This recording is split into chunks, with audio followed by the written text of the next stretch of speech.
আজকে বিকেলে আমি গিয়েছিলাম একটা নার্সারিতে গাছ কেনার জন্য। আমি সাধারণত গিয়েছিলাম একটা ইনডোর প্ল্যান্ট নেব বলে। বাট এই শীতকালে এত ধরনের ফুলের গাছ ছিল যে আমি তো গিয়ে মুগ্ধ হয়ে শুধু ফুল গাছই দেখে যাচ্ছিলাম। বিশেষ করে এই চন্দ্রমুখী গাছগুলো। এইটুকুটুকু গাছে এত পরিমাণে ফুল আর কুঁড়ি হয়ে রয়েছে যে দেখতে ভীষণ ভালো লাগছিল। তো অনেক গাছ দেখার পর খুঁজতে খুঁজতে অবশ্যই পেয়ে গেলাম সেই গাছটা যেটা আমি নিতে গিয়েছি। এটা হলো এরিকা পাম গাছ। এটা একটা ইনডোর প্ল্যান্ট। এই গাছটা আমার বাড়িতে এর আগে একটা ছিল, তবে কিছু ছিল সেটা মারা গেছে, তাই এসছি আর একটা গাছ নিতে। তো এখানে পছন্দ করে একটার বদলে আমি দুটো এরিকা পাম গাছ নিয়ে নিলাম। গাছটা নেওয়ার পর আমি পুরো নার্সারিটা একটু ঘুরে দেখছিলাম। এটা অনেক বড় একটা নার্সারি, আর এটা রয়েছে জোড়া পুকুরের রঘুনাথ বাড়িতে।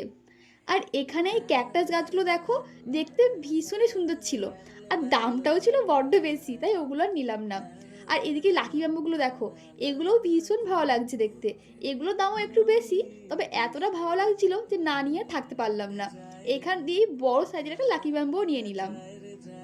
আর এই গাছটা নেওয়ার সময় এই নার্সারির কাকু বারবার করে বলে দিয়েছে এই গাছে বাসি গায়ে হাত দিতে না, তাহলে নাকি এই গাছটা মারা যাবে। তো এরপর আমার চোখে পড়লো এই গাছটা। এটার নাম হলো টেবিল কামিনী। এটাও একটা ইনডোর প্ল্যান্ট।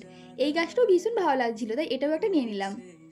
তো এই তো টুকটুক করে আমার বেশ কয়েকটা গাছ কেনা কমপ্লিট। এবার চলো বাড়ি ফিরি, আর আজকের মতো ভিডিওটা এখানে শেষ করছি। দেখা হচ্ছে নেক্সট ভিডিওতে। টাটা।